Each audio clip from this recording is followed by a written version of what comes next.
Good evening, siblings. Farmadar here, and it's a beautiful evening late May. We've got wonderful wind whipping up, and it's just gorgeous outside. Whew. So we are 2 months after I initiated panic planting 1 and 2. And if you'll recall, I had 8 cubic yards of dirt and compost mix delivered to the house. And it was tall. It was as tall as my shoulders in some places. And today is the day that I'm going to finally deliver the last wheelbarrow full to a garden location. Mistakes were made, but maybe a few good things happened too. I hope you enjoyed this episode.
Alright, so I'm in the backyard now, and I waited a day or so before I went over some of the mistakes that were made. Pandemic time, at any rate. Overall, what makes our panic planting an actual panic planting versus a regular planting? Well, I think it really comes down to the level of planning involved and how well our processes and procedures match our personal goals and ethics. I think it was absolutely imperative that we get potatoes started and had every plan of doing that. However, I didn't quite have the particularities worked out of the planters that the potatoes were going to go in. I think I had it in my mind I was going to make some raised beds and put the potatoes in there, but I quickly saw that that wasn't quite going to work. And so, in a bit of a hurry, I had to come up with a system of pots on a platform. And good news, people have been growing potatoes in these potato bags for a long time, so I didn't have too much worry that that would work out. Okay, so the thing about these pots, I actually think that these are a great idea, these fabric pots. This is our first year ever using them, so I can't really give you a great review yet, but I'm hopeful that we're going to reuse these pots for maybe about 5 years. That's what the manufacturer said you can expect. What we're going to end up doing is when it's time to harvest these potatoes, we're going to dump the pot, the fabric pot, into a wheelbarrow. We'll separate the potatoes from the soil. We'll hopefully store the potatoes through canning. And then the bags themselves will be, maybe given a little rinse, dried out, and folded and stored until the next potato planting season. And then the compost dirt mix from inside the bag, well, we will by that time have a new raised bed to put all of this dirt in. Now, that does mean that next year we'll be doing the same thing. We'll have pots, we'll set them up on a platform, and we'll be refilling them anew. That's fine. That sounds like that might work. That plan might get adjusted also. In the front of the house now with those raised beds, those are my experimental plots. What I mean by experimental plots is those are my plots that I really want to monitor carefully because I'm learning to grow something up there. So, panic planting.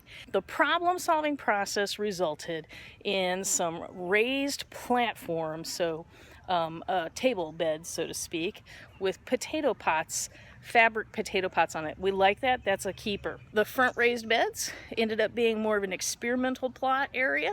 We are now farming our front yard. Really worked out wonderfully too. So what went wrong? Well, okay, we need to be honest with you about this. Timing is what went wrong. And in the timing, what happened is I got all these seed potatoes and I cut them with one eye per piece and let them dry for a day or two. And as I was thinking through the process and they were sitting there drying, I was like, wait a minute, this isn't gonna work. I need to replan this. So my potatoes were drying on the table and I realized it wasn't going to work. So I had already prepped my seed potatoes and they needed to go in the ground within a few days of cutting. But I didn't have a right plan. So here's where I fell down.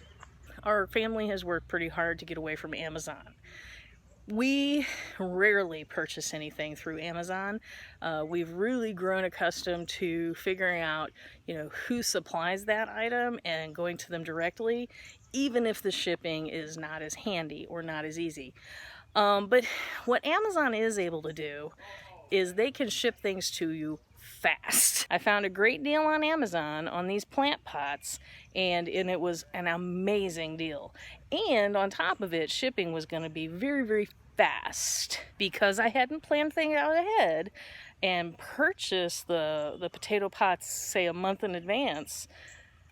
We went and we gave Bezos money. In the future, if I could plan a little better, I would have bought more directly. All in all, we're super duper happy, but we did recognize the planning and the timing led us to purchasing that wasn't always in line with what we wanted for our ethics. If you recall, early this year, I think it was February, far earlier than we should have, we started some loofah. And when I realized you needed 200 growing days for loofah, I thought, oh, that means I better start it early. In retrospect, February was probably a little too early. I think I could have gotten away with March just fine, because before I finally got these babies out in the dirt and in the sun, they were under major stress. So in the future, I am going to start loofah, but I'm going to wait to start my loofah until March. Now with the loofah, you'll see some dicotyledons coming up. I did maybe drop a couple more loofah seeds in, but I also dropped some birdhouse gourd in. And what will happen is hopefully these vines will go up the pergola and create fast shade, dropping their fruits down where hopefully we can harvest them. Back here by where we park Little Miss Ducky Sunshine, we have a small bed that is outside of the yard, and every year if there's leftover compost, I drop the remaining compost here. What we did is we started our second bed of asparagus. So there were 10 asparagus plants put in here. Also back here, I've put some winter squash, some pumpkins, a little mound of watermelons, and some sunflowers. Okay, I feel a little disingenuous not showing you honestly what's going on with this bed in the backyard, but this is our brassica bed, and I've let it go completely to seed, and that is going to be featured in a future video when I get in and work on the brassica bed. The next bed has our Brussels sprouts, Swiss chard. The Swiss chard is going to be harvested in the next 24 hours and given to friends if possible, and the Brussels sprouts will be growing through the summer. The nearest bed is lettuce, and all of the lettuce has bolted. I might keep one or two to go to seed, but the entire bed needs to be cleared out.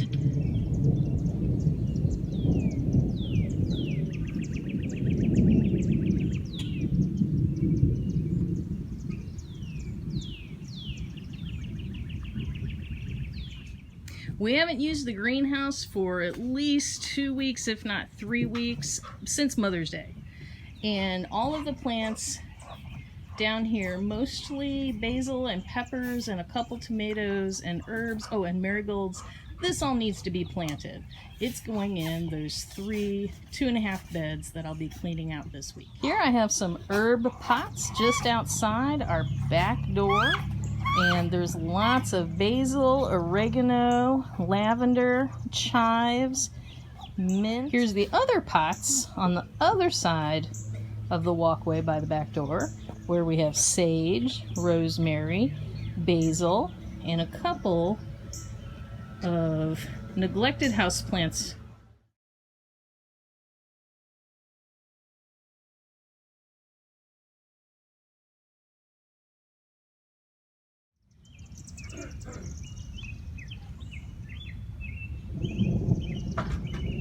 All right, here's Plucky, and the location where the 8 yards of compost and topsoil were dropped. We have managed to cover almost half, if not 2/3 of our front yard grass with plantings, and we feel pretty good about it. This first section is an area of onions in the raised bed. We have chamomile, basil, pak choi down the side, zinnias, parsley, cucumbers, and cilantro in the front.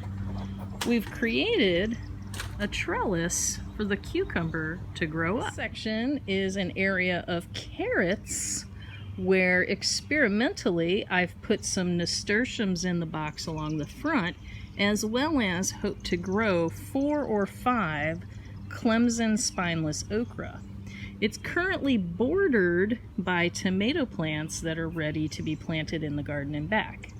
Up front, we have some summer squash, pots of nasturtiums, and in the middle of each pot of nasturtiums, we have some short okra. This section is also onions, and on the side over here, we have some tomatoes. In the front, we have some more summer squash, okra and nasturtiums grown together, okra being taller in the center, nasturtiums around the edge. And then on the side over here, we have 2 lavender plants and an eggplant. Along our sidewalk, we start off with a large bee balm, some pots with various flowers. The 3 poles brought together have beans in them, a watermelon up front, some rosemary, continuing on, some butterfly bush, lemon balm, basil to be planted, calendula, mint, I think summer savory, I might be wrong, and calendula, lavender, a daisy, and 3 more pots with beans. Along the front we have some ornamental herbs. We've got some sage that's ready to be helped out, some chamomile, coriander, some pak choi that's gone to seed, basil, more pak choi, and then we decided to put some tiny tomatoes in front here so that they're easy to harvest if we just want a quick snack.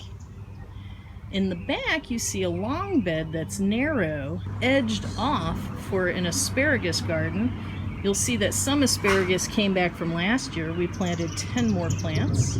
We've also put some sunflowers in here to give some color to the front yard this year. Coming in from another angle, we have 1 more bed right here, and this is an experimental bed of beets. Here we have a pot here and here with nasturtium seeds that didn't germinate, so we'll need to put something in there. Another pot in the middle for cucumber with a trellis. On the side here we have some cilantro, chamomile, and pak choi. We hope you enjoyed watching this episode of Queer Possible. Please come back, stick around, watch our story, subscribe, like this video if you like this kind of content.